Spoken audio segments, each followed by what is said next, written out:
Okay, am I talking now or? Yes, go ahead, please. Sorry. Okay. Yes, this is a continued talk on the 10 seed groups. Today, we're going to talk about seed group number 9, financial services group, which DK also calls. And I'm going to be talking about the principle of sharing, the idea that money is energy, how the financiers can help with creating the scenario for peace, economic responsibility and stewardship, and the seventh ray in economic activity, among other topics. If you have any questions, just raise your hand in the chat, and I'll be stopping periodically, and BL will field the questions. So tasks of the seed group 9 financiers and economists. Ninth group, which DK also calls the financial service group, provides the most practical and interesting from the standpoint of development of the present world situation and modern conditions. As esotericists, we will view it from a subjective understanding, which involves the right understanding and spiritual application of money. From externalization of the hierarchy, DK says, the tasks to be undertaken by this group is to study the significance of money as directed and appropriated energy. This direction of force produces concretization, and the work is then in the field of magical endeavor. So members of the financial services group will work with the energies and forces which express themselves through the interchange and values of commerce. Now, when we're talking at this subject, we're not just talking about money and currency. That's a parallel discussion with the concept of commerce. So we're talking about exchanges of energies and forces, how people interact with each other internationally with products and services. So the 3 tasks fall into 3 categories of endeavor. The first task, understanding the nature of prana, or the vital etheric energy. In Sanskrit, prana is a term describing the mental electrical field that manifests in the world as vitality energy. It provides the life essence or vital life principle that animates the etheric aspect of all phenomenal life on the cosmic physical plane. And prana has 3 qualities which distinguishes it: inertia or tamas, activity or rajas, and rhythm or sattva. Much thought concerning money today is related to the karma and destiny of the mineral kingdom. The processes of pranic life were originally carried out in the realm of barter and exchange of physical items found upon the surface of the earth from the human standpoint of divinity. Today, the process has reversed, and money is connected with the produce as a product of the vegetable kingdom in the form of paper money upon the mineral wealth in the world. And many of the transactions are carried out through digital processes and networks. Perhaps money in this form has moved onto at least the concrete mental plane. These are interesting subjective realities to keep in mind. For task number 2, it would be around the study of the processes whereby money has been steadily deflected from personal uses, both in good and evil sense.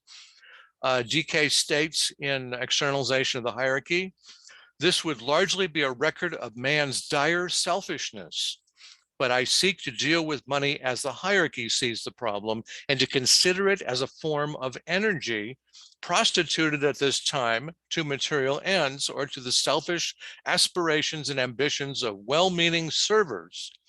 They are limited in their view and need to get a picture of the possibilities inherent in the present situation, which could deflect much of this form of concretized divine energy into constructive channels and ways of light.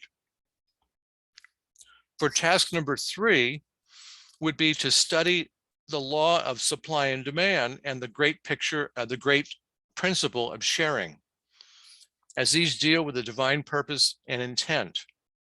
It is through the medium of the world disciples that the monies can be made available for carrying out the master's work. The principle of sharing, which must govern economic relations in the future, is a soul quality or energy, and hence their work of relating soul to soul. So as a result, the disciples whose motives are pure and working responsibly with skill and action can fulfill this work. Up to this point in history, money has essentially been deflected into entirely material ends, even with philanthropic objectives. The most spiritual use of now is to be found in the world in the application of money for the purposes of education. When money is turned away from the construction of the form side and the bringing about solely of material well-being of humanity and deflected from its present channels into truly spiritual foundations, much good will be done. The philanthropic ends and the educational objectives will not suffer, and a step forward will be made. Thus, having purity of motive and attitude of selflessness is critical. This time is not yet, but the spiritualization or spiritualizing of money and its massing in quantities for the work of the hierarchy and for implementing the plan is part of the much needed world service and can now make a satisfactory beginning, but it must be carried forward with spiritual insight, right technique, and true understanding. On another note, the Financial Service Group has the responsibility for holding the attitude of establishing peace and eliminating the causes of war. This can be done by directing monies away from war-making industries toward more humanitarian pursuits, such as investment in education, eliminating poverty, and making healthcare and medicine available for all.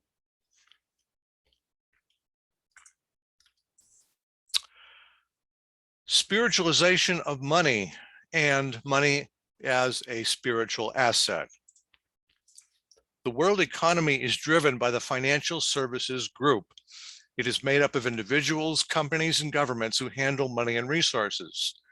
If we step back and examine how money has been spent, it is largely spent on individual and personal interests such as luxuries, non-essentials, or even military expenditures at the government level.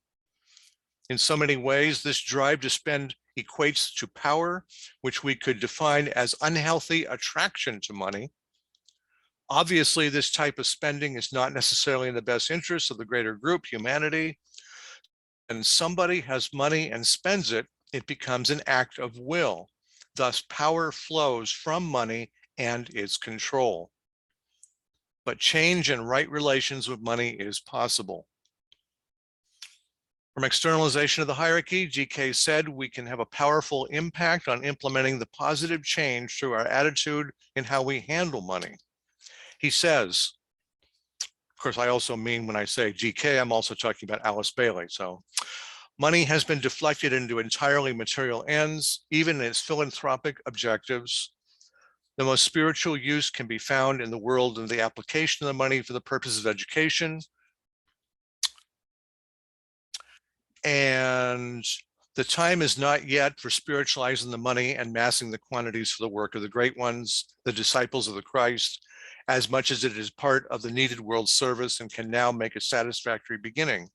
But it must be carried forward with spiritual insight, right technique, and true understanding. Purity of motive and selflessness are taken for granted. So for seeing money as a potential spiritual asset, let's look at three concepts in how money can be approached. The concept of sacrifice.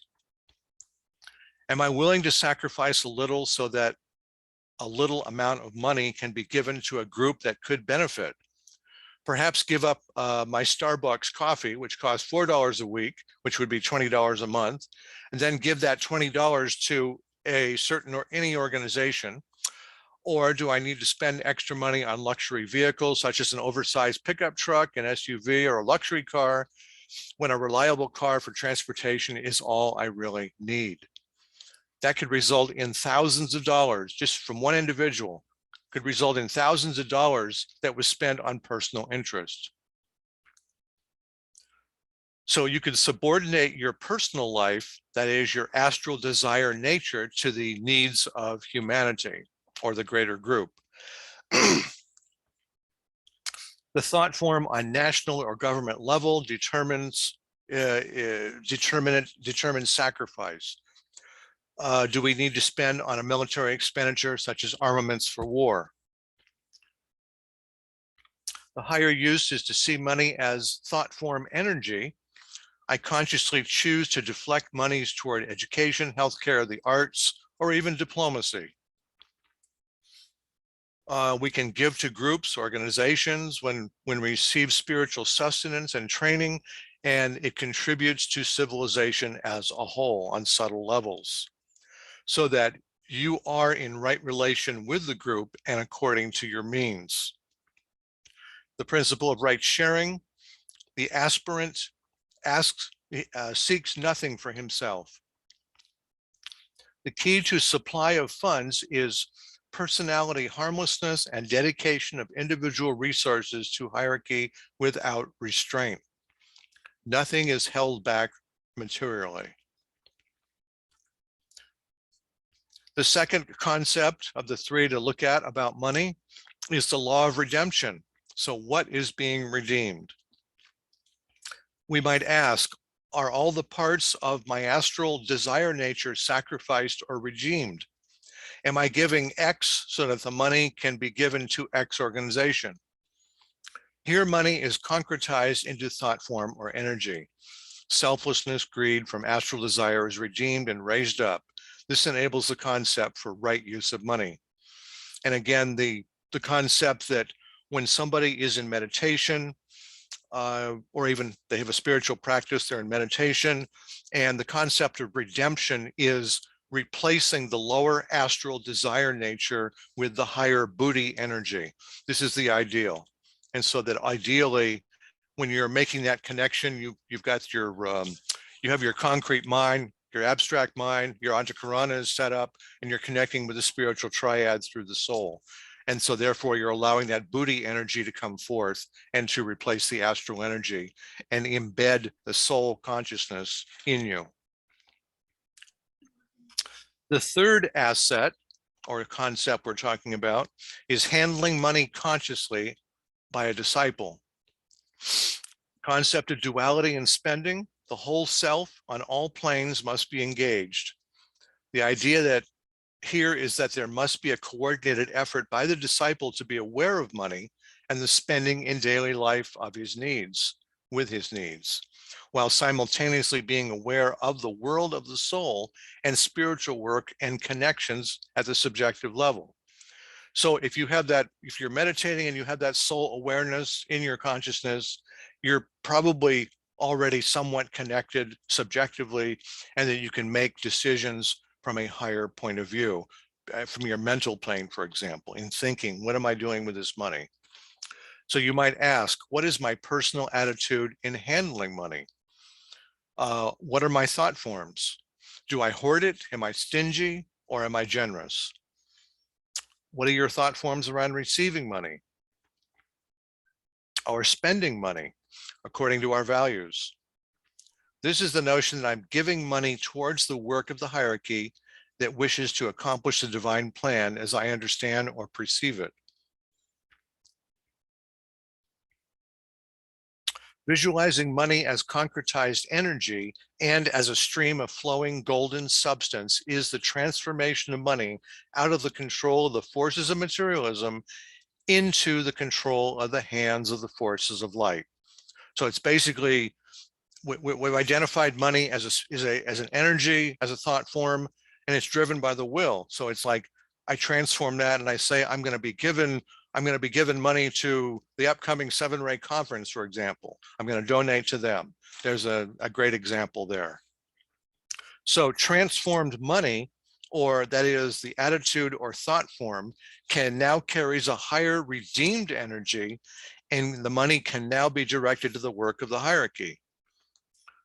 Money directed and transformed in this way with soul intent is done by the individual disciple who is being sensitive to subjective and physical plane needs. From Reappearance of the Christ regarding the right use of money, DK says, the time has come when money must be reevaluated and its usefulness channeled into new directions. The voice of the people must prevail, but it must be a people educated in the true values, in the significance of right culture and the need of right human relations.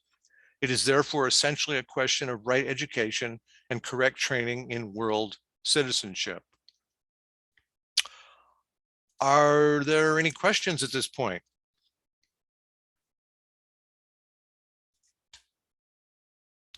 Questions or comments? No? Okay, I will proceed. Glamours around materiality and money. From Glamour World Problem, DK says, rhythm of money, the rhythm of money interests. We are lost in the thraldom of money and the love of possessions, the love of materiality, and this equals glamours. First, a glamour is an illusion in the astral body. Illusion is associated with thought form energy, where the aspirant sees something in consciousness, but not in its true form. It is these thought forms that become more real than the truth as they veil and consequently control one's approach to interpreting reality.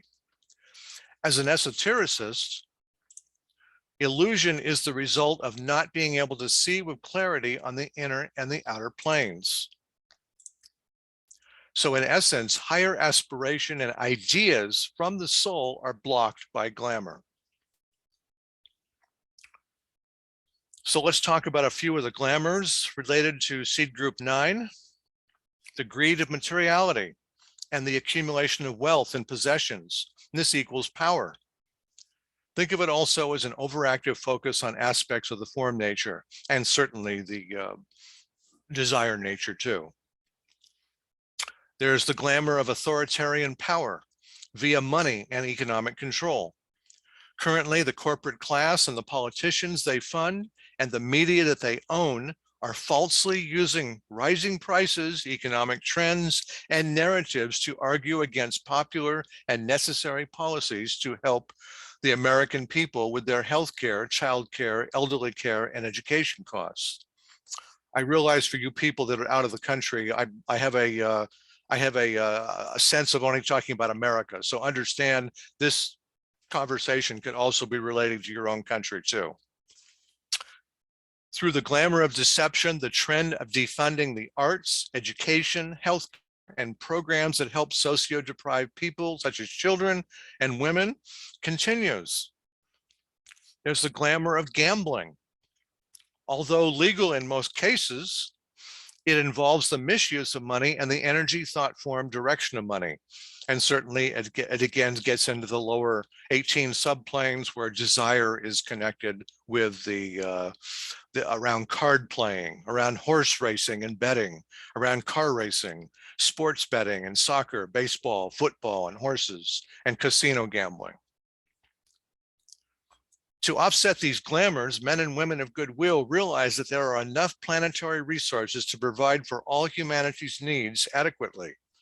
It's a matter of dissipating any and all obstacles, that is, glamours that stand against the principle of sharing.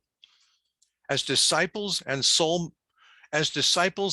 motivated, our task is to identify and transform any personal glamours to becoming soul creators in how we directionalize monies and resources.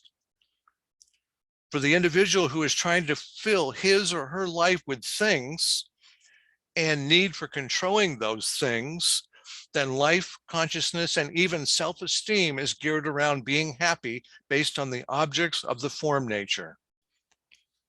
We understand that glamours or values of a separated personality are around dominance, control, and desire.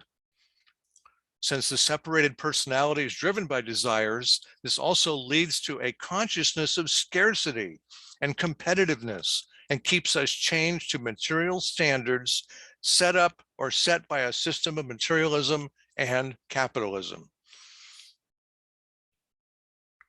When we allow the energies of the soul to flow through us, we feel a natural joy and fulfillment and sense of abundance. Through this inner source, the source of abundance from the soul allows us to use money intelligently and from a loving heart, and know how to and where to directionalize and share money in the forms of gift or philanthropy.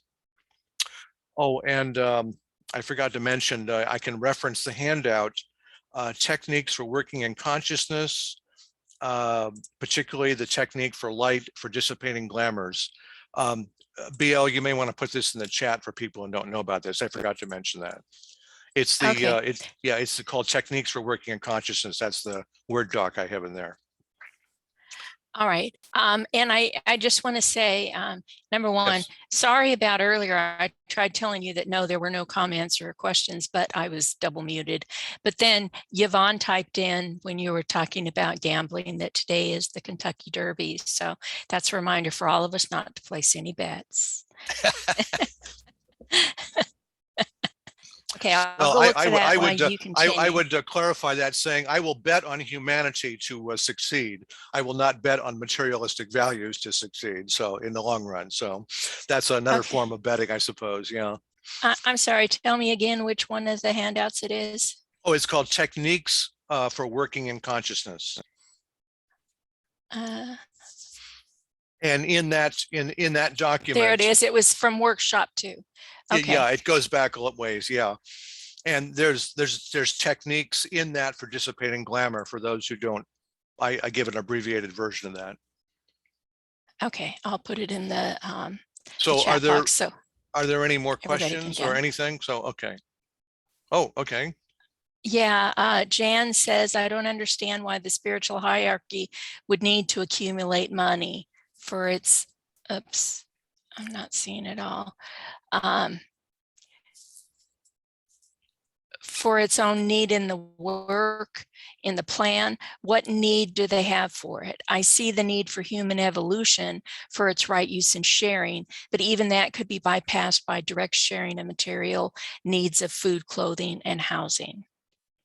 Of course, yeah. The hierarchy does not accumulate money. The people who are the hands and feet of the hierarchy, which means us, New Group of World Servers, people of service, whatever, we are the ones who manipulate and work with money and have thought forms and energy about money. We are the ones that control it. And how do we control it? We do it through soul intent. As much as we're connected with the soul and driven by soul intent, then that's how we directionalize money, how we move the forces and energies in the world, or as much as we can. So it's, yeah, no, the hierarchy, but I should say that there are a lot of spiritual organizations in the world who are use money. Of course, they have to work in the physical world. They have to pay for rent. They have to pay for office supplies and whatever. They have to pay for upkeep of their church or their synagogue or their mosque or whatever, et cetera, et cetera. So there are material considerations, and that's why money is collected and given to spiritual organizations. Any other questions or comments? That looks like it for the time, and that document is in the chat so people can download it. All right, wonderful, thank you. Okay, enabling the principle of sharing. We don't know what currency will be in the new age, but the Financial Service Group, as the Tibetan so calls it, will work around the Aquarian principle of sharing.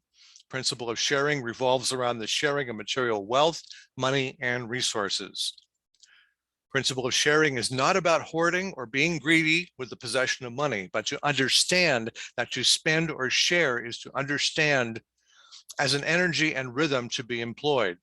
This enables divine intent to come forward and for creativity to thus ensue. They will see money as a valuable spiritual potential energy to be shared for the benefit of all humanity, and will directionalize money and resources and commerce to create an economic system to facilitate equality and abundance. The issue is not about the distribution of funds and resources per se, but to invest in and create more wealth and abundance in a responsible and non-reckless manner. the role of the financial service group, and the third ray ashram. GK also brings our attention to the role of the third ray ashram, that is, active intelligence, in conveying to humanity the importance of right economic sharing. The work of the ashram and the group of disciples to accomplish certain objectives with regard to the transformation of money. This is their major task. From externalization of the hierarchy, GK says, the ashram of this master is therefore occupied with worldwide economic problems and also of a direct attack upon basic materialism to be found in the modern world. The problems of barter and exchange, the significance of money, the value of gold, a basic symbol of third ray or active intelligence, the production of right attitudes toward material living, and the entire process of right distribution are among the many problems dealt with in this ashram. The work done is enormous and of great importance in preparing men's mind for the return of the Christ and for the new age, which he will inaugurate. Capitalists and labor leaders, financial experts and thinking workers, and members of all the differing ideologies which are prevalent in the world today are to be found actively working within this ashram. It is essentially this group which, with raw materialism and the false values which it engenders, the door has to be sealed by a vast mass of coordinated human forces and not by one or two enlightened men or women. The energy of love wisdom, the energy of the second ray, the energy of divine will can and will galvanize with its dynamic potency.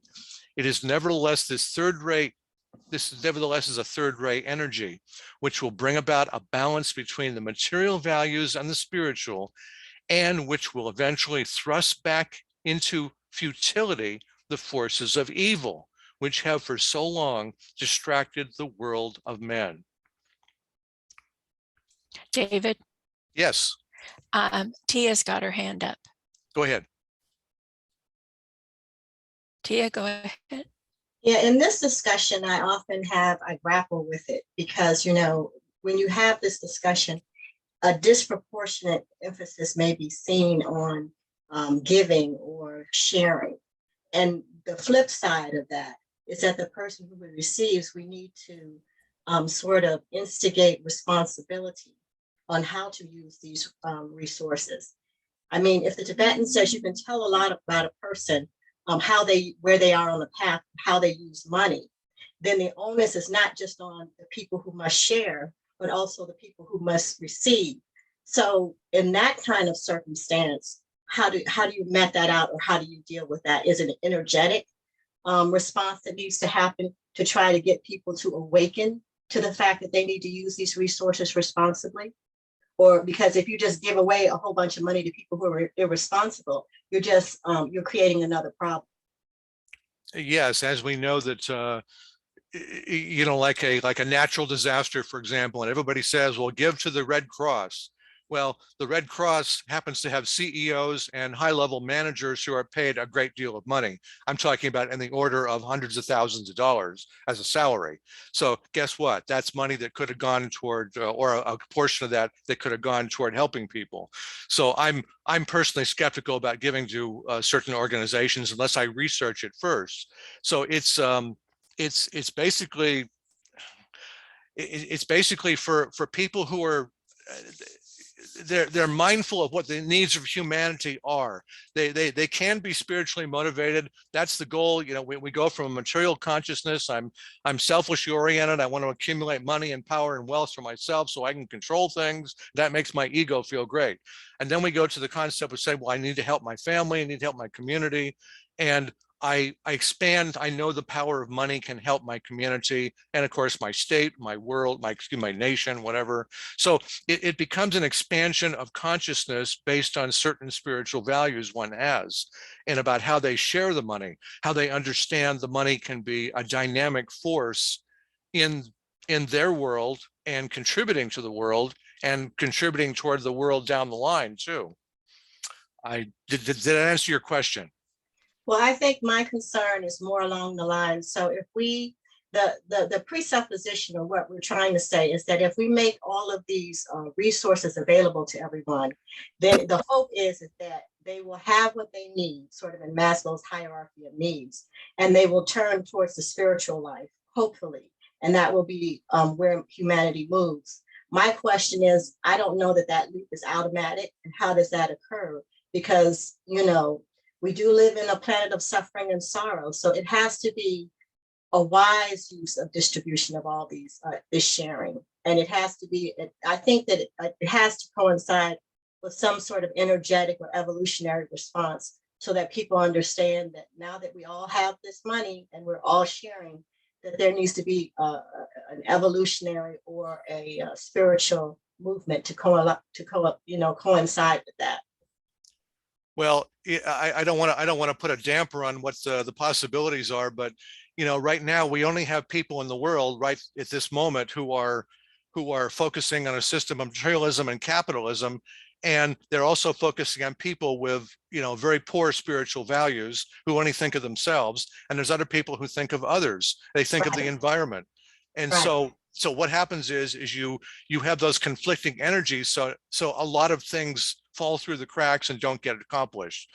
So what I think what GK is talking about, Alice Bailey, GK of the future, is the externalization of the hierarchy, where you have, quote, the master of this ashram, the third ray ashram, and this person in physical form, theoretically, it's hard to conceive, but anyhow, the externalization, that they come forward and they have these ideas in the world, and they have training of this information, and they train disciples, high-level initiates, disciples, senior disciples, and these people have right understanding about how to use money and the principle of sharing. This is what we're really working with. Otherwise we have serious conflicts of energy and philosophies and ideas and competitiveness, and this is completely contrary to the flow that we're talking about here. That would be totally beneficial to humanity.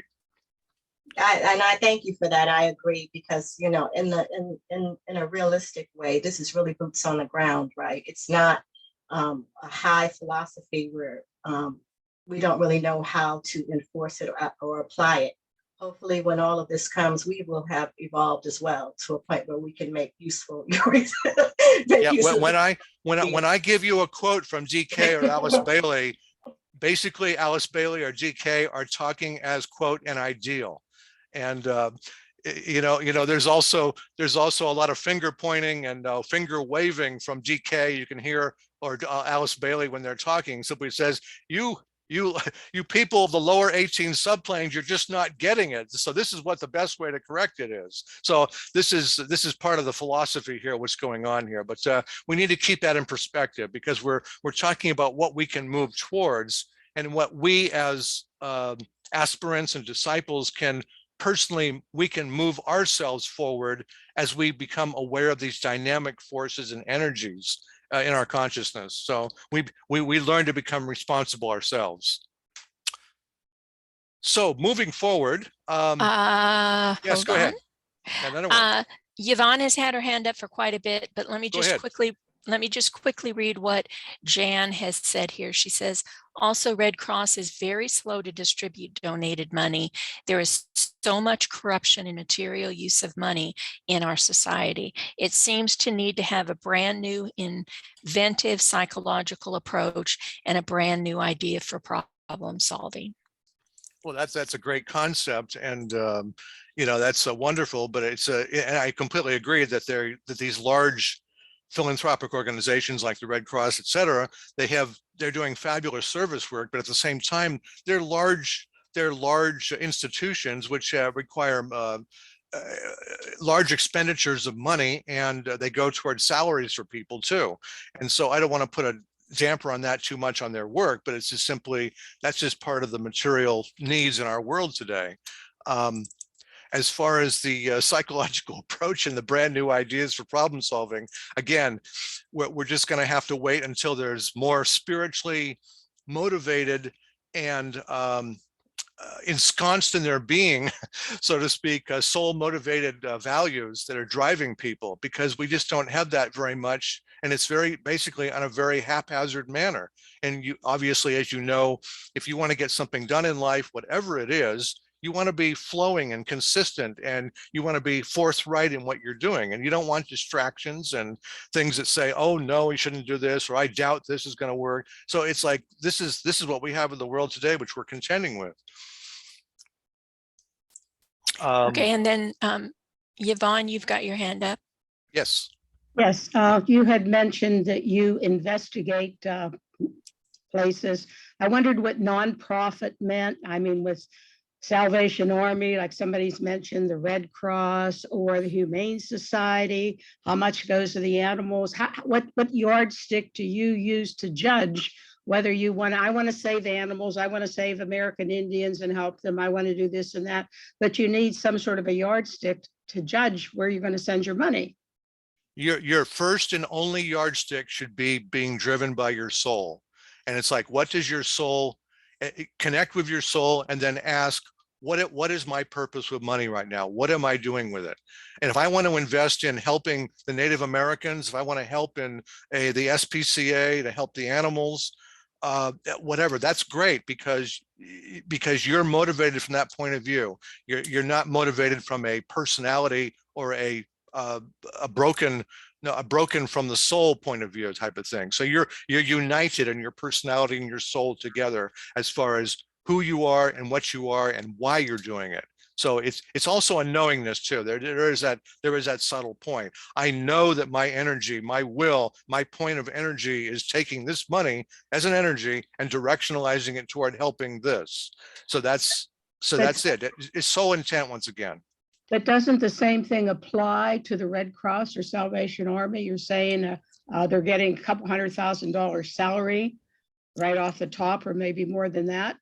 So that people are motivated when they see they're sending money for Ukraine. They see these pictures day after day, right? These starving children and mothers and people being killed.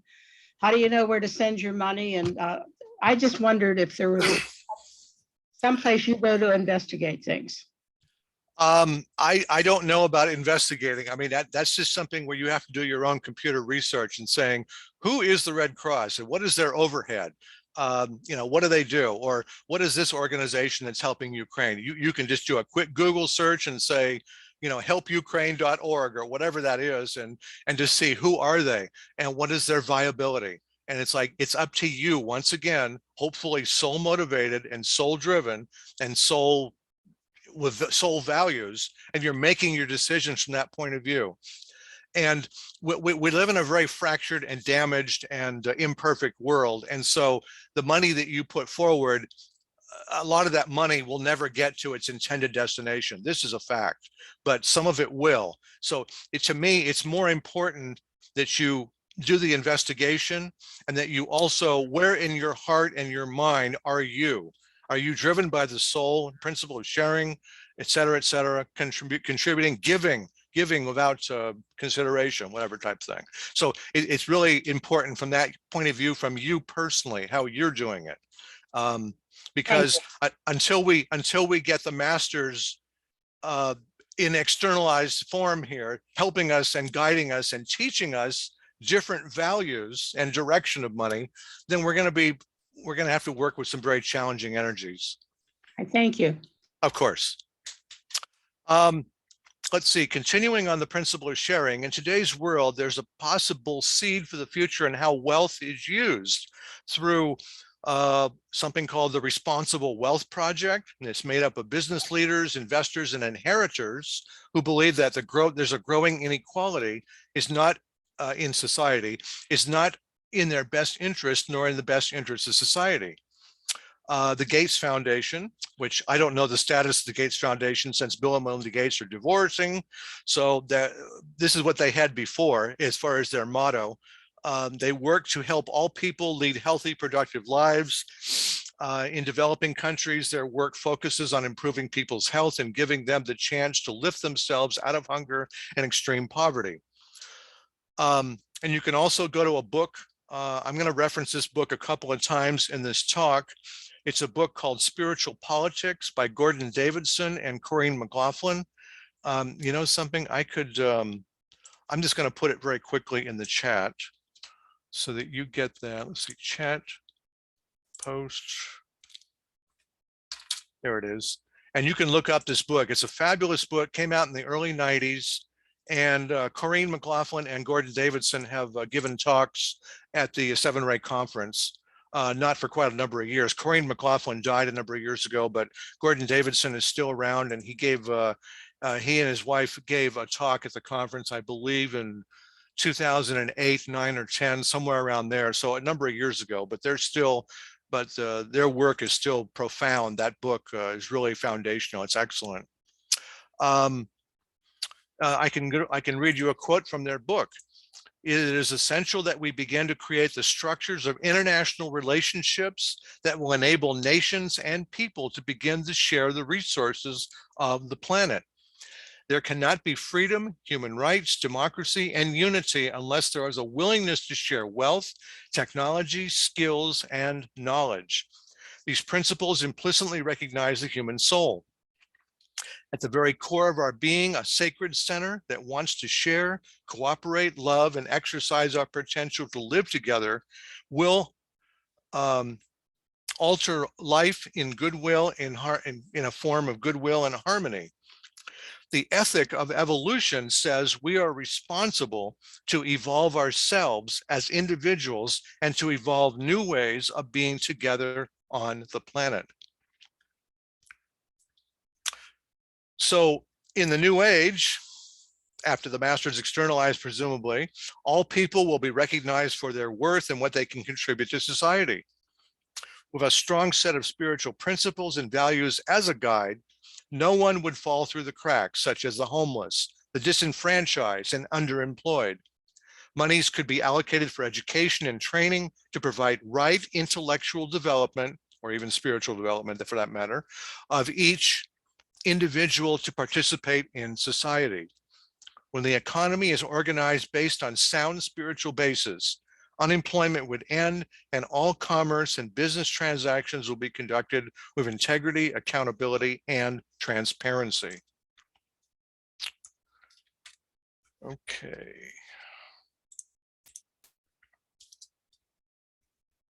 So continuing here. So reorienting money towards spiritual work. In today's worldly terms, a discussion about the use of will and money is about power, control, and influence. For years, the concept of endless spending and economic growth as an indicator of well-being of the economy are in question. Here, a government, an economic bloc, or a wealthy individual or group can use money as thought form energy to buy or control property, goods, and services. The use of money is generated from our mental nature. At its core, capitalism has historically rewarded those with money and the powerful at the expense of the disadvantaged, the poor, or lacking in resources. As I've noted, money spent on luxuries and funding the arms industry are just two directions of spending, which has the potential of being rechanneled towards more humanitarian ends. So as disciples, aspirants, we ask the question, am I sincerely spending money for hierarchical endeavors for fulfilling the plan? Or is money being spent for selfish ends? I'll have two quotes here. One from Discipleship New Age, Volume 2. It is useless for you to meditate in order to reorient money, for instance, towards spiritual work. That is, for the coming of the hierarchy and the reappearance of the Christ, unless all the monies which you individually have to handle are dedicated to right usage, to the spiritual future of the race and the requirements of the hierarchical plan.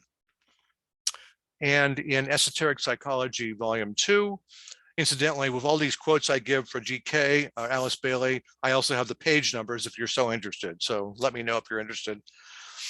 From Esoteric Psychology 2, on the use of the will, think of how money is used. There are those who are obsessed with their own wisdom and their own power, and this can lead to an intense preoccupation with their own creative capacity and the lower self, the personality. The emotional, feeling, desire nature is utterly under the control of the dynamic, self-centered point of thought. For this individual becomes entrenched in his own thought forms concerning himself and his activities. To be curable, the effort should be made to decentralize the subject by the evocation of another and higher interest by the development of social consciousness.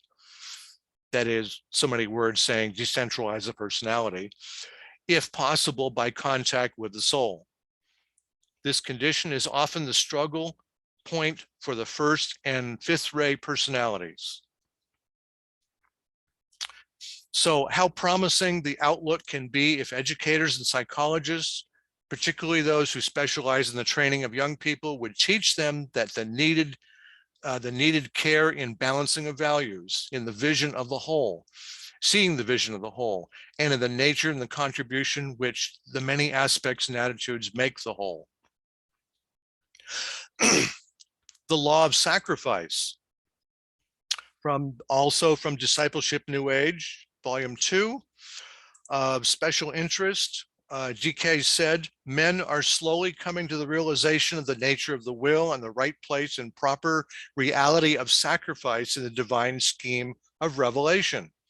The Christ, functioning now upon the Atmic plane, embodies the great point of revelation expressed as the will as an expression of the law of sacrifice.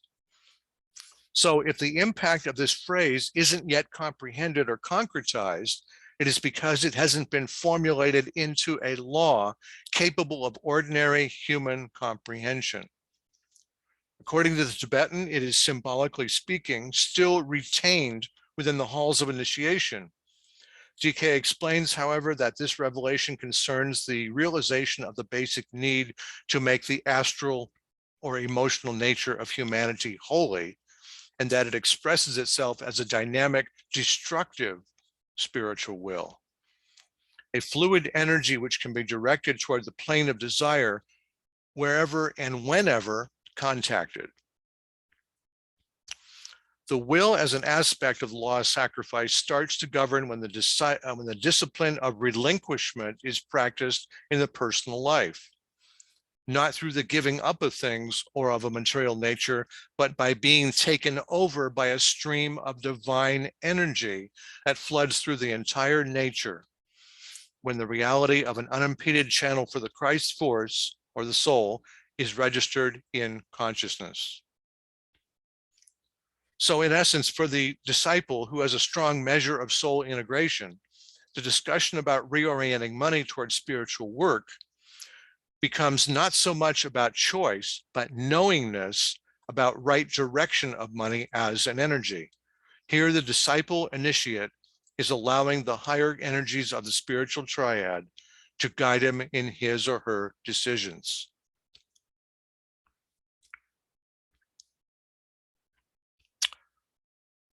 Any comments or questions? Nothing at this time. All right. Let us continue. Creating the scenario for peace globally. For this discussion, we will explore some concepts about creating the scenario for peace. Willis Harman, the former president of IONS, Institute of Noetic Sciences, that is, said, the most consequential is the discovery of the extent of our perceptions, motivation, values, and behaviors as they are shaped by unconscious held beliefs that we acquire from our early experiences, such as I am inadequate or the world is hostile. In essence, these unconscious beliefs determine and drive our thinking and block us from the achievement of peace. Probably the greater obstacle toward creating a lasting peace and security for all is the inability for those we know, from those we know that are in power to define what we are trying to achieve for humanity and for civilization as a whole. There is constant talk about fixing or reforming this or that problem, especially when damage control is performed in response to a crisis. Virtually every reform is only a temporary band-aid measure and does not really fix the more deeply seated problems such as hunger, poverty, overpopulation, and environmental degradation. So I want to address the issue of establishing the scenario for peace through at least two concepts. There's many more concepts we could add to this. So this is just two of them right here. So we're going to talk about the weapons and military expenditures. The United States, Russia, India, and China, for example, and other nations around the world spend vast amounts of money on military expenditures. The industries that create the armaments of war, guns, missiles, bombs, and planes, provide a major source of revenue for governments and corporations and individuals, and maintain a certain power structure, particularly in the political field. Looking at the effects on civilization, their vision is myopic and does not consider the damage on the human psyche and physical environment for producing these items. On the face of it, the arms industry is wrapped in a political, economic, and social network by providing millions of jobs throughout the world. In the United States alone, since the 1950s, the so-called military-industrial complex allows governmental agencies and private individuals to stay in power and certainly influence government. Under this system, for example, politicians are able to secure contracts for building a fighter jet or a missile in a particular state or district. Because this creates jobs, the politicians' constituents continue to support their re-election campaigns. This then becomes a vicious circle where they are supporting a system and weapons that are ethically not in the best interest of the country or humanity as a whole. So obviously we can see how Seed Group 5, the political organizers, are connected with this. This discussion also overlaps many other seed groups, as you can probably figure out. David? Perhaps, go ahead. Oh, sorry. Tia has a comment here. She says, isn't rampant materialism a holdover from Atlantis? As humanity moves more fully into the Aryan Age and the energies move toward the heart from the solar plexus, won't there be an energetic basis for a greater sharing and understanding of money? Well, when discussing Atlantis and the quote holdover energies, we're largely talking about astral energies or the astral desire nature. Desire nature is really started in humanity in Atlantis, which extended over a period of hundreds of thousands of years. But anyhow, it continued in the human psyche and carried forward into today's world. So now here we are in today's world with the concept of desire. And I mean, I desire to connect with my soul. I do it daily. That's a desire. I do not desire to harm people. That's another desire, or that's a concept desire. Or there's people that desire to accumulate wealth and power, as I've also discussed. So there's many forms of desire. So it's a form of purification in consciousness. And for those people that can hold the higher sense of the soul in their consciousness through invocation, evocation, through invoking the soul energies, through allowing the higher self through the spiritual triad to come into you through meditation. So I mean, this is really what we're focusing on here. It's the higher aspect of the use of energy, the use of the will, the use of thought form energy, the use of desire energy. So I'm just giving examples here of the misuse of how it has been, and it can be redirected. So well, I don't disagree with you. I just think that I think in esoteric healing, there's a great deal of discussion about Atlantis and the rampant materialism that was associated with the desire. There's also in the Bailey work a lot of discussion about the misuse of white magic to bring about the materialism to satisfy that desire. So for material wealth, and I think a lot of those souls, including myself, have incarnated, and we have to resolve that problem. I mean, that's what I mean by holdover. I mean, I know we still have desire, but I'm specifically talking about material desire. Yeah. All as I can say is that as much as you're consciously aware of you being a holdover from Atlantis, or you see other people like this too, it's basically, are you ensconced? I'm just a rhetorical question. Are you connected with soul values? Are you working with these energies? Are you redeeming the energy? The energy of desire is neutral. It's like quantum physics. It's like you see something on the horizon in your consciousness. I want this to happen. Of course, this happens in a millisecond for a decision, but you see something, and then there's that potential energy. And that potential in this conversation here is desire. Where do I intend this energy to go for? And so it's you being responsible. It's the person who's connected with his higher self. Or if a person is connected with the dark side of their self, they're going to directionalize money or resources or power or energy, whatever, toward their own selfish ends. I mean, that's pretty much it's basically, and the gray areas are where you may have positive consequences and unintended consequences or dark possibilities take place. So it's basically we're working toward becoming the light and transforming ourselves in the light and teaching that energy and becoming the example of that. And that's a major goal that each one of us individually has, and certainly the group humanity. And I mean, I don't disagree with you and to resolve it to the general principle. But right. Since we're talking about money, I mean, right. I'm specifically talking about that particular problem that humanity is facing, and this specific seed group that needs to resolve that. And I do agree that the misuse of magic, or for material ends, is black magic. But I mean, there were white magicians who turned, and there were people who went down the road of materialism because they knew that to satisfy desire, and we still have not resolved that problem. And no, we're not going to resolve it until we have people throughout all the seed groups that are speaking from soul values of cooperation, goodwill, understanding, inclusiveness. It's right sharing and stuff like this. It's not going to significantly change. We have all sorts of people that are interested in helping humanity, but in my humble opinion, they're on the fringes and they don't hold the reins of power in the world right now. Well, we have people who are buying $300,000 cars and people who don't have anything to eat. Yeah, that's right. So it's we live in a very strange, anomalous situation, and we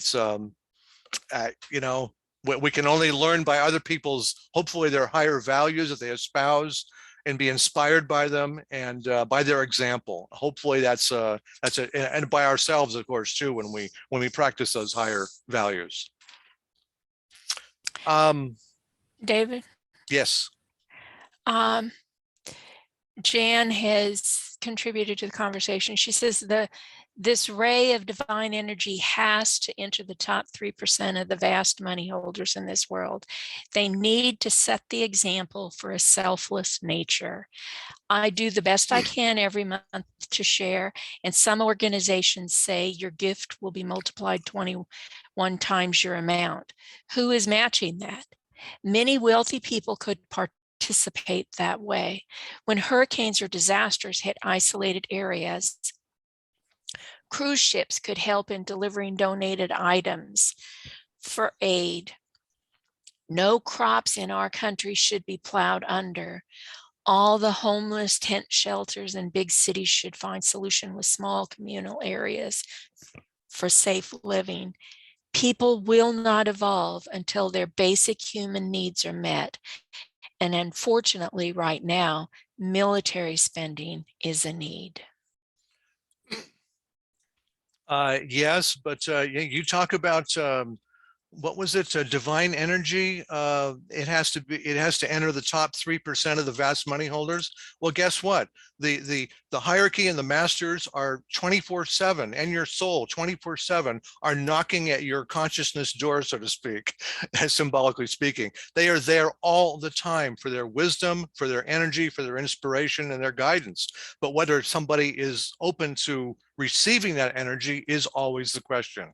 And whether they have their equipment, their consciousness is open, whether their values are aligned, their heart is open, their values are aligned toward helping people, through the principle of sharing or whatever, donating and things like this.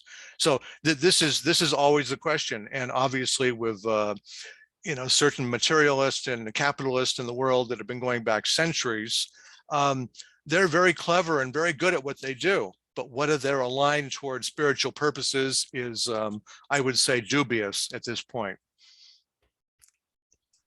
And then Tia's got her hand up. Well, I mean, not the top 3%. I mean, a lot of those people would not even have acquired all of that wealth without tapping into some sort of divine energy. I mean, they are the employers of millions of people, or they should be, in these major corporations that they run. I mean, we need to make sure that these major corporations are aligned towards democratic and spiritual values, because we know from, you know, the current world situations that it's the alignment of the major corporations behind tech, behind these despots that often erupt into war, as we see with Russia and the oligarchs. So we want to keep them on the side of the light, and some of them are. They just need to understand this next level, that they need to share their personal wealth, and make better living conditions for the people that they employ. I mean, everybody, there's rehabilitation in everybody, and it's not, I don't think it's black or white. What can I say? It's just, you know, going back in history. I mean, it's like in today's world and going back thousands of years, you always have people that are have their minds, their personalities, and their probably their concrete mind is aligned toward making things happen on the physical plane, because that's their major orientation. And until we move from our subjective nature outward into the world, because people that are aligned towards strong material values and accumulating things, accumulating power and wealth and authority, et cetera, they're basically focusing on the physical plane and how they can control it. And they do it through clever articulation of speech, using their solar plexus in very clever ways. And so they're very good at what they do, and they've mastered that. And that's the plane of materiality. And but what we're doing by the by bringing in spiritual values of cooperation and goodwill, I mean, and they are countered over the last generations, saying, I don't want to share. Oh, this is my money, this is my wealth, or I will share, but only a fraction of what I'm going to do, or I'll maybe give just a little bit so we can, you know, just to get you off the radar type of thing. Whatever. It's like we don't have strong spiritual values guiding people that are running the seed groups right now, the political organizers, the people in the media, the people at the think tanks. I spoke about this in the Seed Group 1, the telepathic communicators, the think tanks. So the educators, we're not teaching this in universities very well. So we've got to learn cooperation, goodwill, understanding, inclusiveness. Everybody is equal. But right now we live in a world where people are not treated as equal. And so monies are allocated toward consolidating power and competitiveness and things like this, and keeping us separate. So we're basically talking about, I'm basically talking about ideals here for the potential for offsetting the strong material focus that's happening in the world today. And so that's but we must have soul values guiding us before any meaningful change will be happening in the world. Otherwise, we're just going to continue the way we've been going.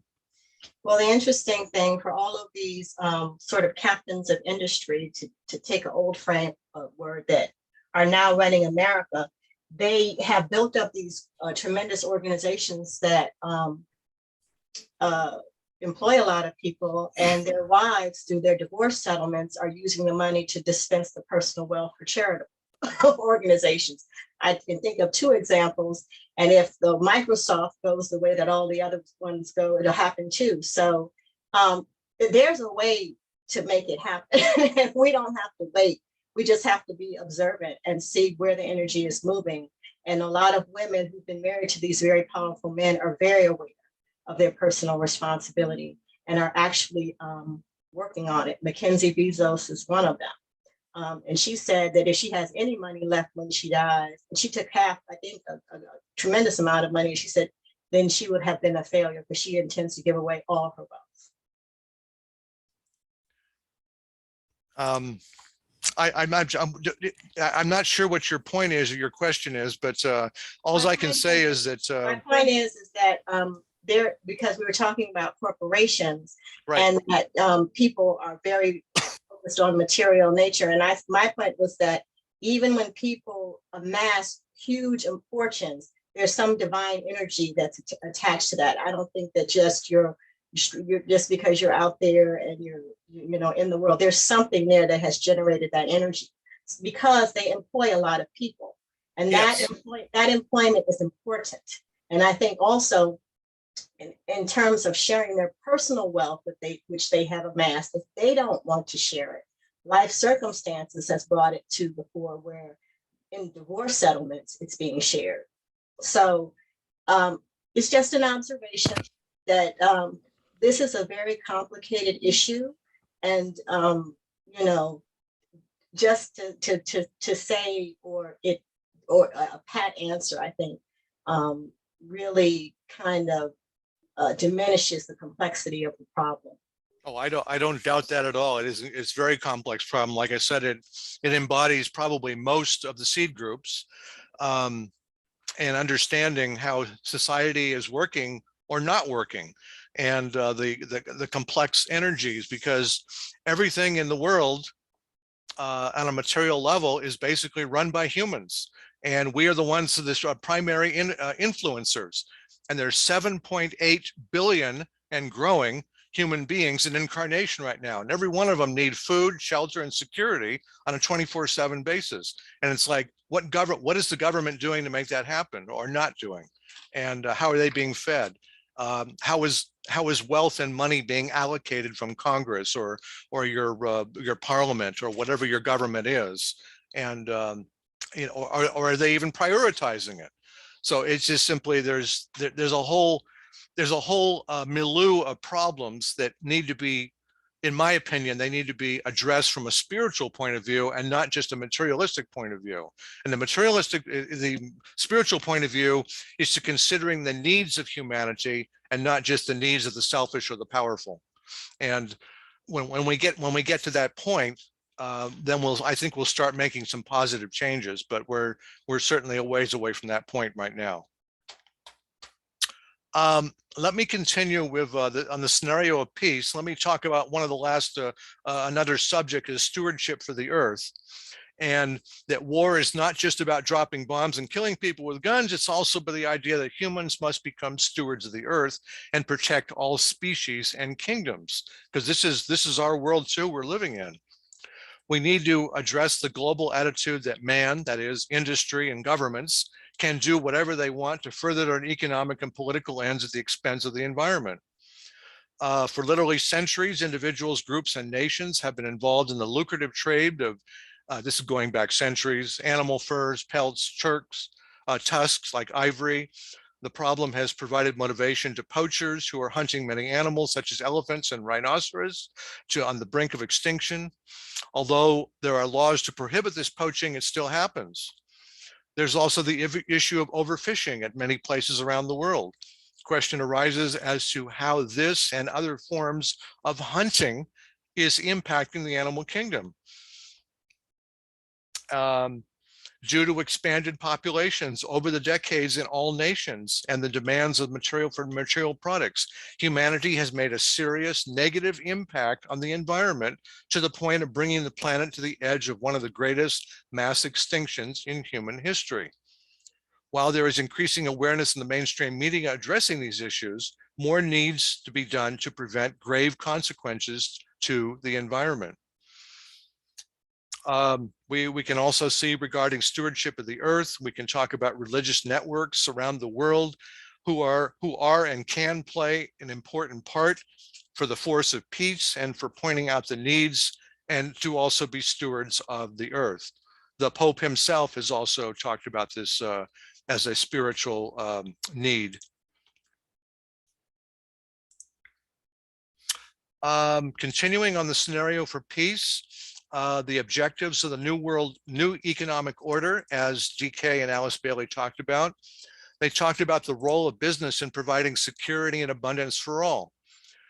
This involves establishing international labor and environmental standards that stamp out all forms of separatism, provide jobs, economic opportunity, educational pathways, equal pay for women and minorities at all levels of society. The redistribution of wealth, as we talked about, defining who really makes a company wealthy and successful. It's very interesting because I worked for an electronics company back in the 1990s in San Mateo in California. And the CEO of the corporation says, you know, we have all this wealth here in these computers that you're sitting in front of, but the greatest wealth is in you personally as the workers for the company. It is you, the people, that make the company successful and wealthy. And so it is with anybody else, with any other corporation or business. It is the people that make it work. It's interesting that during the pandemic, I've seen lots of restaurants that have gone under because they don't have enough. They're constantly hiring still because they can't keep their employees. Either they can't employ them or pay them enough, but it's just simply there's just not enough people to man the restaurant, so to speak. Regarding the role of business and security and abundance for all, we can tackle climate change and the issues around pollution. It's still at the government level that we all share in responsibility, and that an environmental catastrophe happens in another country, it affects its neighbors. So it's an awareness about this and a responsibility. We need to change the attitude of aggression and profit by controlling the arms sales globally for creating a foundation for peace. Well, that certainly isn't being done really well right now with the war in Ukraine going on. Government policy and legislation should be aligned and around ensuring life and not destruction of it. The idea of protecting the environment and allocating monies toward human needs, again, healthcare programs for youth and protecting women and children. This is not just in this country, but it's around the world too. There's the need for all nations to protect political and territorial sovereignty, again, in Ukraine. For much of the last 100 years, this has largely been handled through treaties at the governmental level. However, an example of the Ukraine aggression by Russia is a failure of the system. And the strategy can be to rethink the amount of oil and gas that Europe depends on coming from Russia and have the economy rely on more sustainable and non-oil-based technologies or petroleum-based technologies. This has all come forward again. This has actually happened multiple times too. Whenever we have a serious problem with the flow of oil or gasoline, you know, there's all sorts of people that say, oh, we need to invest in green technologies. And that takes place and it goes off the radar and people forget about it. So it's not consistent. There could also be a strategy in Venezuela for oil production countries whose governments are also autocratic. So it's, you know, moving away from oil production. You can also talk about Arab oil producing countries in the Middle East too, who are also autocratic. So regarding objectives of the New Global World Order, there's another concept of overcoming issues around poverty and inequality. Attaining and understanding the official UN 2030 Sustainable Development Goals, which are signed to be a blueprint to achieve a better and more sustainable future for all. It's the renegotiation of debts of developing nations, countries. This problem causes tensions and territorial sovereignty by political decision makers and economic advisors between leaders of economically poor and technologically rich nations. We need to, again, use our funds away from disarmament for helping to end poverty and for education and nutrition. We need to develop and promote the concept of international food health, that is, promote programs for distribution of food worldwide. There needs to be a regulation of activities of multinational corporations in non-Western countries, particularly around social responsibility to workers in factories and around pollution. Do we need to provide equitable access to resources to all nations about using the oceans and the sea floors? And this is a rather unusual concept to discuss, but we're basically talking about 2/3 of the world is covered by water, and below that water is a sea floor. And so who has control of that? And basically the UN 2030 Sustainable Goals is addressing this very concept. And another objective of the new economic order can be around creating an enlightened public opinion. This is around the importance of a general public becoming informed about long-term wisdom and responsibility of government activities in the economic field.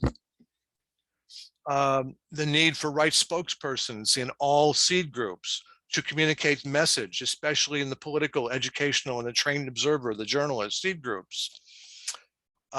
The challenge is understanding of the drastic differences in the economic development of both the East and the West in the world, that the rich nations must sacrifice to make accommodations for poor nations. This notion requires protections for weak and vulnerable members of society to be protected through healthcare and education, equal opportunity in the job market. Promotion of the principles of justice would be around neutralizing bigotry, prejudice, racism, and separatism, and accept all minorities as equals in society. In esoteric terms, enable right human relations, acceptance, and break down all forms of separatism. So a message from 1980, Willy Brandt. Willy Brandt used to be I believe he was the Prime Minister of Germany at the time.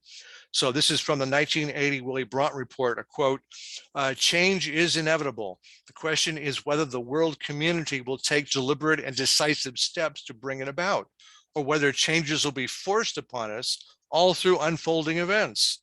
It is the joint responsibility of all countries and peoples to act without further delay." And this is what I was basically talking about before, that so often that any meaningful change in society takes place only through band-aid measures. Oh, we just had a disaster, so we have to allocate monies for this, like for COVID, for example. So now we have to do this.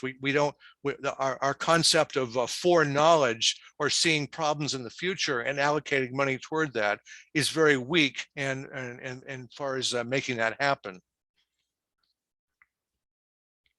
Any comments or questions? We have a couple of carryovers from your prior.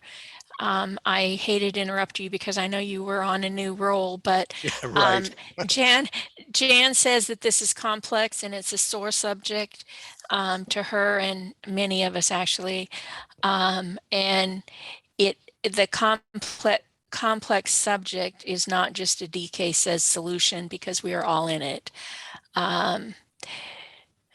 We see the effects, we have seen them, and we will see them in greater and greater effect. And then Tia said, she gave a thumbs up and she said, "I am an auditor. The misuse of public fiscal, I guess she means funds, fiscal funds, is important to me. The movement of money and how it is utilized is a problem which requires serious consideration and not pat answers." DK does point the way, but all of us have a responsibility in this. We live in a world where people do not have access to clean water. Well, there is, being an auditor is great, and that you're monitoring the use of public monies. And of course, during the financial crisis that we had here just in America in 2007 and 8, we had all sorts of communities at the civil level, like a city, for example, a city or a county level, and they're investing their money in the stock market or in some kind of organization or whatever, and then that organization went belly up during the financial debacle, and so they lost their money, and so the city and the county or whatever the organization, the entity, they lost that money, and so now the public has to suffer because certain individuals use their wisdom, they use their judgment to make a decision about how to invest in the stock market. And so I understand totally about the misuse concept, but again, that's just simply the spiritual answer for that. It simply says, just be honest in your approach to how you're using money if you're working at the public level. And you're mindful of that. So that's not a problem there. So, but other people have not been in the past. So.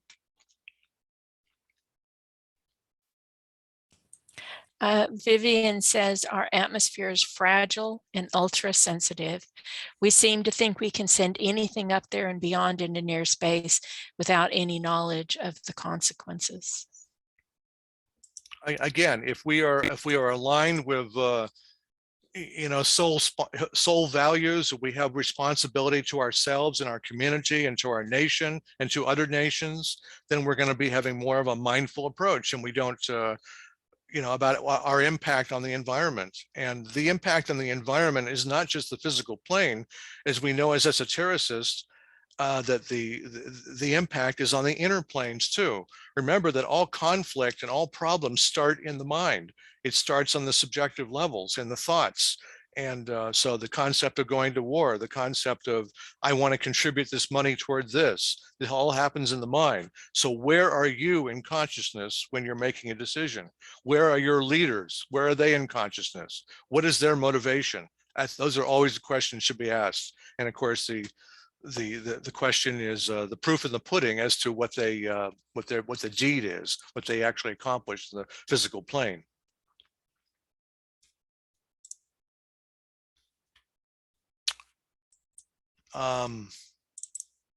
Let's see. The potential for a new economic order. Let's see, what is the time now? 1:23. Okay. I'm going to have to move a little quicker here and so abbreviate some of these things. But the potential for a new economic order in 2015, the UN nations met realizing that the new economic order is not sustainable, that the world economic order as it is today is not sustainable. Populations continue to grow and resources are being depleted largely unchecked. In short, they decided to enact 17 sustainable development goals to be attained globally by 2030. I alluded to this before. These goals provide a shared blueprint for peace and prosperity for people and the planet now and into the future. At its heart are 17 sustainable development goals, which represent the urgent call to action by all countries, developed countries and developing in a global partnership. I bring up this subject as members of the financial service group because obviously they are central to be practicing and implementing a broad vision. Or contributing toward a broad vision that would help make this possibility for a program or project to become successful. With so many people in the world, the billions of people we have, and still growing, these goals are defined in the context that depletion or selfish control of the Earth's resources are unsustainable and will be largely gone in less than a generation, unless drastic measures are taken. Although the 17 goals are grounded in a secular or non-spiritual context, the principle of sharing and the redistribution of wealth and the control of resources needs to be in place. And I will not detail all 17 of the goals, but the overarching concepts are the emphasis that a green economy would contribute to eradicating poverty as well as sustained economic growth. It would enhance social inclusion, improve human welfare, and creating opportunities for employment and decent work for all, while maintaining a healthy, functioning Earth's ecosystems in the areas around people, around the planet, around prosperity, around peace, around partnership. The concept of partnership is the concept of determination to mobilize the means required to implement this agenda through a global partnership of sustainable development based in the spirit of global solidarity, and focus in particular on the needs of the poorest and most vulnerable, with participation of all countries and stakeholders and people.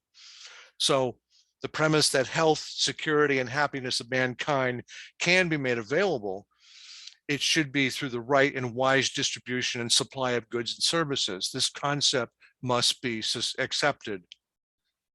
It is interesting to note that the 17 goals very much touch on the concept of right human relations, cooperation, goodwill, and sustainability, although they don't articulate those exact words. But they're laid out in a non-spiritual or secular manner. That is, there's a morality implied going forward, but it's not direct spiritual message. Esoterically, a major point to consider, without a firm spiritual foundation as a motivation, such as acknowledging the requirements for hierarchies plan to be fulfilled, the UN goals for sustainable development are an excellent start, even an aspiration, and if fully enacted, would provide humanity with the possibility of accepting the plan and be guided by the hierarchy. And we also have to acknowledge that those who put this whole program together were undoubtedly impressed by the hierarchy. Impressed meaning through impression. However, a major problem not addressed is that so many of the nations have not stopped warring or infighting or selling arms and have not enabled the principle of sharing that needs to happen directly to address these goals. So until the people or the spokespersons representing transparency, accountability, and ending corruption and living ethically, then it has the potential for being spiritually hollow, in the sense of creating the context for love and goodwill and becoming a prime motivating factor in human evolution. And again, and besides the 17 sustainable development goals, I reference once again the book Spiritual Politics, which I put in the chat, as an excellent resource to further explore these ideas. And you can easily Google the whole concept of the UN Sustainable Development Goals for 2030. There's vast information on this, and I just barely scratched the surface on this because I felt that it was connected with this seed group. Any comments or questions?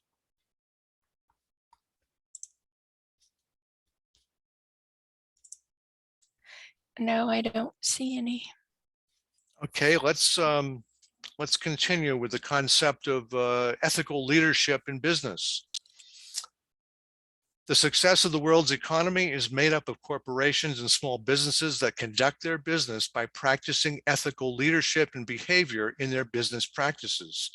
Ideally, companies transact their business by enacting principles of honesty, fairness, equality, dignity, diversity, and individual rights before monetary gains. While these principles create trustworthy corporate citizens or companies and employees, they operate in an ethical culture within the organization. By enabling these values, this acts as a forerunner for enabling right human relations. This is happening at numerous organizations, such as through the Bank of America, Wells Fargo, Desert Financial Credit Union, IBM, Apple, Electronic Arts, and other firms within the IT industry. A foundation for ethical leadership within a company is to organize its structure around core values and team building. A foundation of its core values could be a mission or vision statement by the company.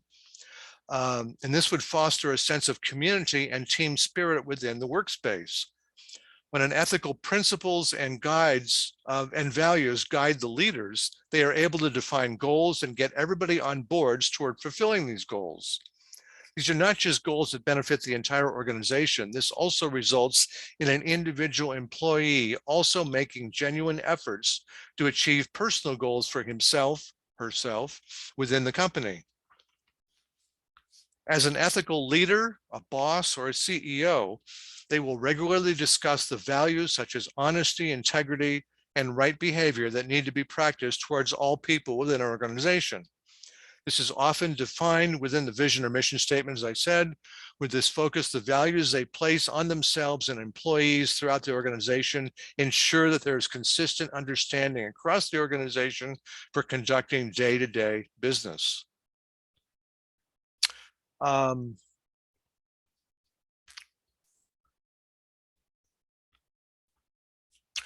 An example of an ethical company within the world, for example, here in the United States, is a machinery manufacturer, Deere and Company. They make tractors and other type of agricultural equipment. With a clear mission and vision statement, their behaviors, they are committed to be maintaining the highest standards of integrity and honor, because people, everybody in the company is aligned with Deere's core values. This is from their website. By having it, expects of its people to be clearly communicated to their employees and that they'll behave accordingly. So that's just one example there.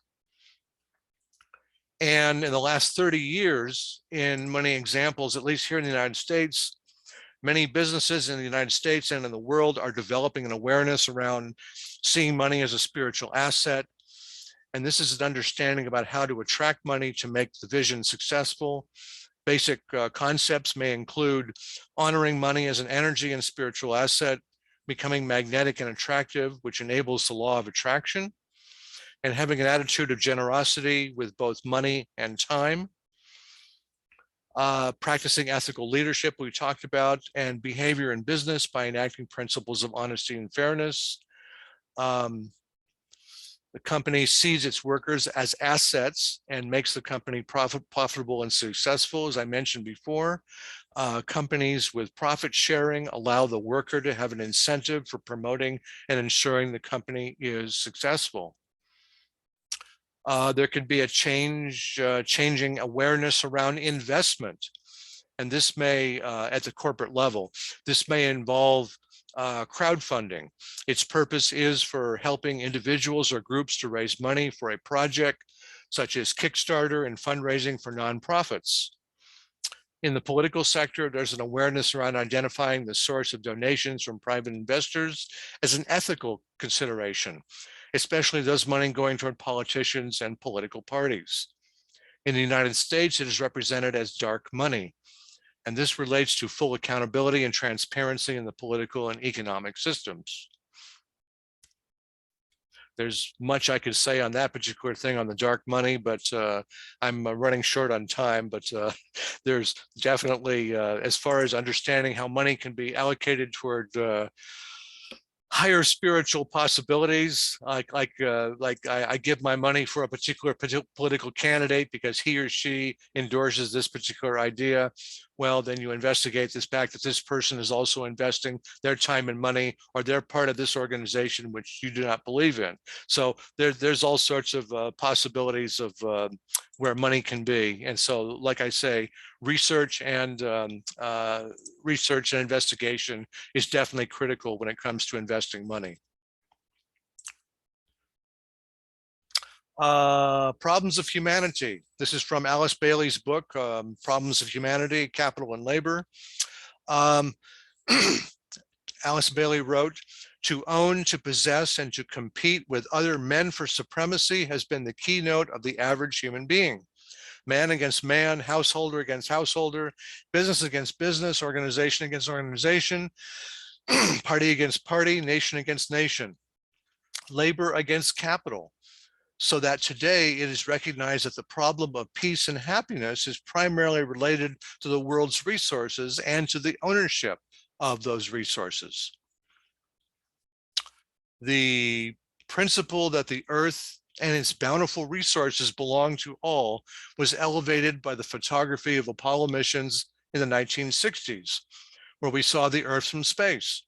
For the first time, we saw our whole planet with no borders or political boundaries. Up to this point, governments and society have not supported this concept. But if humanity can realize its essential unity as one family through education, we will be closer to embracing the concept that the planet and its riches belongs to all and not the selfish few or the powerful. Here in the early part of the 21st century, the spirit of humanity, despite its glamours, is driving onwards toward a more spiritual civilization and culture, with changes in the workplace, perhaps being one of the most obvious examples. In Problems of Humanity, Alice Bailey said, the changes between capital and labor is a strive for freedom. When the spiritual concept of freedom is realized, then the physical plane will reflect this new understanding. For centuries, both labor and capital are inseparably connected, and any changes to either group will affect the other. With the continual advances in automation and technology, we've seen a dramatic increase in productivity over the decades, which has benefited both capital and labor. This has made the workplace more amenable for the worker, for promoting creativity, and thus allowing the capitalist to be more prosperous. Among the greatest principles or intangibles and changes that have occurred in the 20th century forward for both labor and management that they both enjoy are the principle of cooperation. This is about for business to expand and increase profits and expand its markets. Capitalists have found a need to create new alliances and partnerships through mergers and acquisitions. There's an open door policy that's been created. This is management's desire to institute cooperative business practices with their employees, which give the employee a way of participating in the operation of the company and a sense of ownership. And then, of course, there's the advent of technology. The concept of a virtual team is used around the world. When different parts of the company are located in different parts, for example, during the COVID crisis, pandemic, people are participating and working at home. They're using technology such as video conferencing, like we're using right this very moment with Zoom, and email to allow management and workers to be connected as a virtual team. With the virtual team located in multiple locations, each team and its members depend on each other to fulfill their responsibilities and keep the company functioning. Also, the internet and email has defined a basis for communicating among team members and other business interests.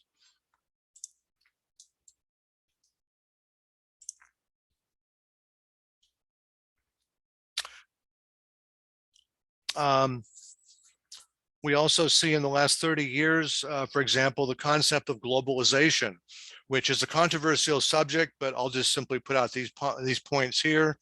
It's bringing together the political, economic, and social elements of society under the guidance and control of the third and the seventh rays. This is another indication that the concept of unity is taking hold in the international political and economic consciousness, despite the friction of its players. It should be noted that the activity of these rays and others continue to influence civilization for hundreds of years into the future by conditioning humanity how to create cross-border cooperation through trade. And globalization on a very high level or generic level refers to an open flow of information, technology, and goods among countries and consumers. This openness occurs through various relationships, from business, geopolitics and technology, to travel, exchange of money, cultures, ideas, and knowledge, and media.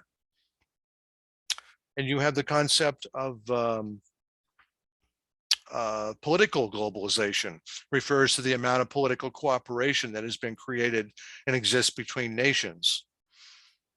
Social globalization refers to the activities of intercultural communication and citizen diplomacy, and refers to the sharing of ideas and information between and through different countries, such as popular films, movies, TV series, and the internet.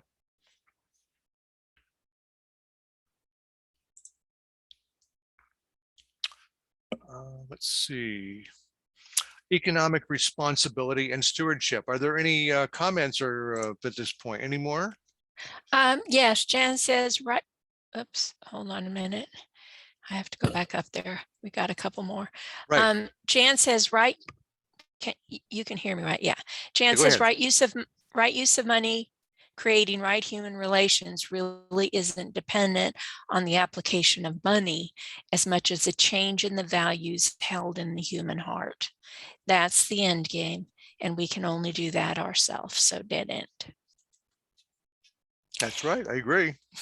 And then Tia says money is energy. Humanity has to solve the problem of the proper use of this energy. Millennia have passed and progress is slow. Aggression is now on the world stage. That is why the externalization of hierarchy is so important. We can step up our work and help to prepare the way. I don't know about you, but I'm really looking forward to 2025. Oh, I completely agree. I'm certainly looking forward to the externalization and the reappearance also, 2025 forward. Well, we don't know the exact dates of their particular coming forth, but yes, the problems that I'm talking about here and all the seed groups, the major problems they're dealing with are not going to be handled unless we have wise guidance. And wise guidance will happen from the soul level upwards meaning the spiritual triad and connecting with the hierarchy directly themselves, or even at the ashramic level. And and of course, this goes beyond the conversation of the seed group, but we're basically talking about right development, or the proper development of consciousness, so that you're connecting with the soul. And I talk about this, of course, in my talk that my course I did before, the Journey of the Soul, where you're talking about setting up a spiritual practice in your life of meditation, spiritual study, and service, that you personally, you go into your life with this guiding you on a 24/7 level. So it allows you to connect with your soul, so that you make the higher decisions, or that you're open to impression. And so we have so many people that are doing this around the world, and they don't even know they're doing it. They're not even necessarily spiritually aligned, and or they're not necessarily conscious of their spiritual alignment, and they'd be receiving impressions. The UN 17 or the Sustainable Goals for 2030, that was unquestionably inspired by hierarchical impression, and because of the principles in it. If you read into it, it's like I spoke before. So it's just simply, these things are happening. It's just, we just need to have more people of integrity and accountability and transparency and ethics that are literally guiding our world, at all these different levels. And let's see, we're running a little short on time here, so let me talk about some concepts here about economic responsibility and stewardship. In this slide and the next one, I'll be focusing on another concept about the goals of this and the 17 sustainable goals that they talked about for the UN, being practiced by numerous institutions around the world. And members of the financial service group are investors who are increasingly applying ethical and responsible business strategies by identifying growth possibilities and material risk in the global economy. The ideas about economic responsibility and stewardship through three concepts. Now, it's an economic philosophy, and it's a belief system, a way of governance and strategy to work within a financial organization for investment. And their ideas around something called governance, social, and environment. And under governance, this has to do with leadership from government and industry, and that companies can embrace diversity on their board of directors. The companies can embrace corporate accountability and transparency, thus minimizing corruption. There could be a divestment or withdrawal of funds from companies that do harm to the social environment or the physical environment. This could be an effective method for bringing about social change, such as U.S. companies, as they did, they withdrew from South Africa to impact the economy to end apartheid. Or are there companies that are investing in the arms industry? And you may say that I don't want my mutual funds, I don't want my investment in my mutual funds to be going toward the arms industry. So you may change that. Just one concept. There's the Western world has been uniting since the end of February. The Western world has been uniting for putting economic sanctions on Putin and the Russian oligarchs from benefiting economically as a result of Putin's aggression against Ukraine. So this is a form of governance, how government and industry can work together toward the concept of supporting democracy and human rights. Under this category also, we have a problem to overcome: the use of dark money, as I alluded to before, and their control and influence. And there's the idea that many people of wealth, that is financial institutions, corporations, and wealthy individuals, are concentrating political and economic power over our daily life. And there's also 30,000 plus lobbyists in Washington, D.C. alone that are influencing legislation and undermining democracy. For example, there's been in the last 40 years or more, there's been a consistent drive to weaken or to negate all forms of affirmative action, environmental protections, scientific and medical research, the influence of the media for creating mega mergers of entertainment, news organizations for controlling how information and news gets to the public. The wealthy represent a small percentage. I mean, we're talking about 1 to 2% of the population, but they are exerting control of certain institutions. They have exerted influence over society for selfish ends. There's also a drive to control and dismantle many political institutions and legal canons and intellectual and cultural frameworks that have shaped public responsibility for protecting social norms and communities arising from excesses of private or corporate power. In the last, well, let's just say in the last 30 or 40 years, Presidents Bush Jr. and Trump and even Reagan in the United States have driven changes in tax laws that support the wealthy at the expense of public services and social programs, and they raise taxes on middle-class working Americans. The concept of revenues going to well-to-do and making them more wealthy. The US Treasury does not get the tax monies that should have been paid, and therefore with less monies, there's less revenue to fund social programs. There's the concept of taxing wealthy creates social, economic, and political climate where CEOs and investors, they feel separated and then want to deflect monies to offshore accounts in other countries where they can't be taxable in the country. There's been a concept here in the United States where many corporations have gone offshore, as the saying goes, and they have put their corporate headquarters offshore. So therefore, they cannot be taxed within the United States. And so therefore, that corporate earnings that they have, they can't be taxed, and that money does not go into the US Treasury. So there's the, for economic responsibility and stewardship, there's also a social concept involving communities and local entrepreneurs. There's a synthesizing of conservative and liberal thought about how businesses and corporations should be run through social innovation. Should it be emphasis on initiative, efficacy, and special or self-reliance, equal opportunity and sharing for profits with employees and responsibility to the environment? This is a question that many companies are asking right now.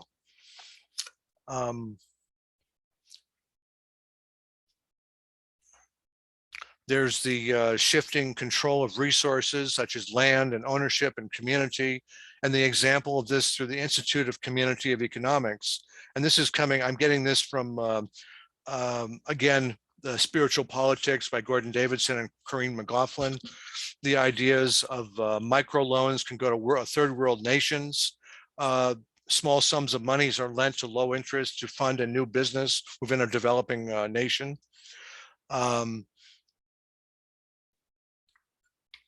Microcredit is a concept, is the extension of the very small loans to impoverished borrowers who typically lack collateral, steady employment, or a verifiable credit history, and it's designed to support entrepreneurship and alleviate poverty. So that's on that concept of economic responsibility. Then we have the concept, the economic responsibility concept around environment. And this is an overarching theme that businesses, in order to be socially and environmentally sound, they must be sensitive and guided by higher principles. This could be the understanding that nature's natural processes is cyclic and understand where waste is generated from. Understanding that companies that put out carbon, such as pollution, for example, from smokestacks, and or sustainability reports are striving to lower greenhouse gas emissions and limit harmful pollutants and chemicals into the environment. These are being responsible, these businesses. They are socially responsible eco-capitalist companies. As a matter of policy, they use only renewable energy sources and supplies. Companies such as DuPont and Dow Chemical that sign onto this approach, they have made commitments to do business with only suppliers of products that do not harm the environment. Then the concept that the government should be a creative regulator on how influencing and promoting technologies that protects the environment. And then we have the concept of the Valdez principles. As many of you probably remember, in 1989, there was a major oil spill in Alaska, which devastated a very pure environment, and the Exxon was compelled, although they resisted tremendously, saying we shouldn't be responsible for this because our tanker put all this horrible pollutant in the water. But yet there was something called the Valdez principles that were encoded that many corporations are abiding by today. And it is a code that asks companies to protect the environment, minimize waste, and use natural resources in a sustainable way, and be responsible for any damages caused by their activities. And it uses direct action, lobbying, and research. Their work raises environmental issues to public knowledge and influences governments and private industries globally. Their global Greenpeace.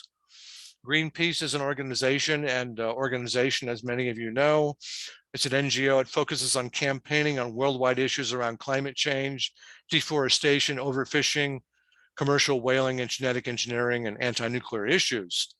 And their global network does not accept funding from governments, corporations, or political parties. Instead, they rely on the donations from millions of individual supporters and foundation grants. Let's see here. The influence of the seventh ray in economic activities. Let's see, I got a lot here to say on this, but I'm going to have to abbreviate it because I'm running short on time. From Esoteric Psychology, Volume 1, DK says the incoming seventh ray is slowly imposing order and hierarchical control upon the planet. Its effect and influence is felt in the following sequential order. It's first the idea or the expression of the ray, the seventh ray. It's first sensed as an ideal, as an impression. It's formulated as a theory in the concrete mind. There's a growth in the public opinion by those people who can concretize it or get the impression and concretize it. And this could be within an organization or between a group of commercial entities, such as setting up trade alliances, for example. There could be the imposition of a growing pattern upon the evolving life. There could be a production or creation of the form based upon that pattern. And this would be the implementation of ideas to create systems and products or services necessary to complete a process. So in essence, we're talking about the seventh ray is causing people to think in a more orderly way, taking the concept of chaos and putting it together in an orderly fashion to make an organization successful. One of the major characteristics of the seventh ray disciple is his intense practicality. Works upon the physical plane of a constant and steady objective in order to bring about results which will be effective in determining the forms or the physical plane outcome of products of the coming culture and civilization. At this time, the seventh ray disciple is basically working as or influence is the ray as an objective for working with on the executive level, like within a corporate level, or formulating at a higher corporate level, or even within a government, with the object of building, coordinating, and producing cohesion of the four lower kingdoms of nature, the mental, emotional, and the physical, for example, and the lower kingdoms. It is distinguished largely by the energy which manifests itself in rhythm and government, the rule of law and order, in executive organizations such as in the world of commerce and in finance. The seventh ray will foster the group spirit and the rhythm of the group and the objectives of the group and the rhythm working within the group. In the business world, for example, in the internal IT environments, there's often structured with an intelligible manner to foster collaboration and open communication. That is, communicating with your fellow teammates, right? Human relations, it comes out to being. And this fosters goodwill and cooperation and a reflection of the will to good, the first divine aspect.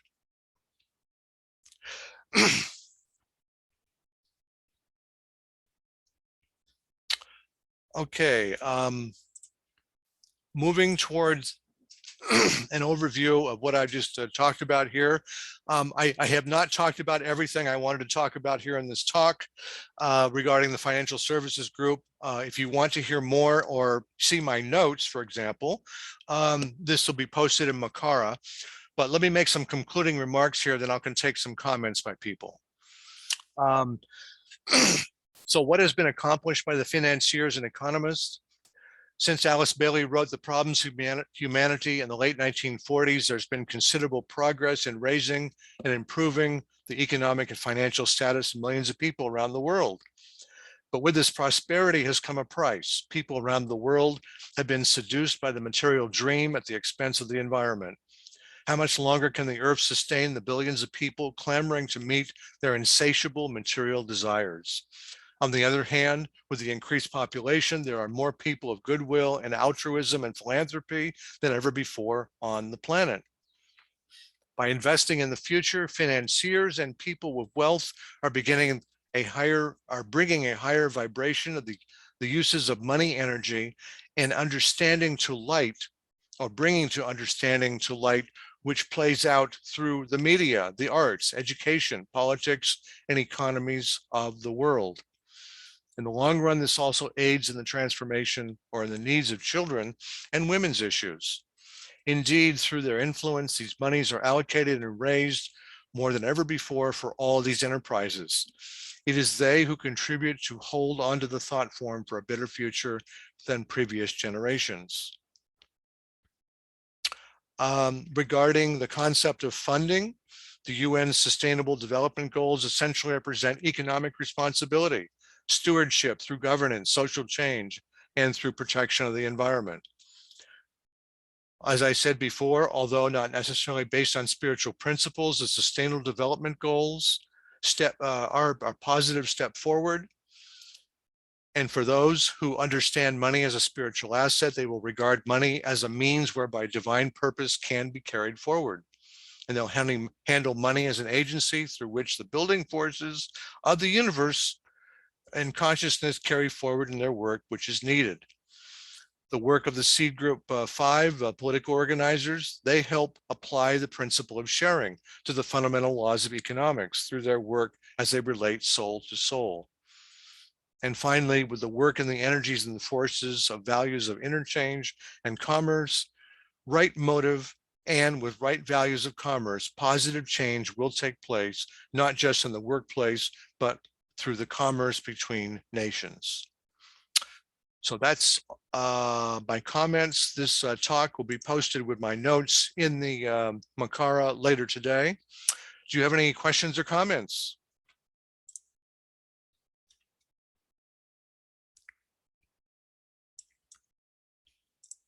David, I would just like to thank you. I think this has been a wonderful opportunity.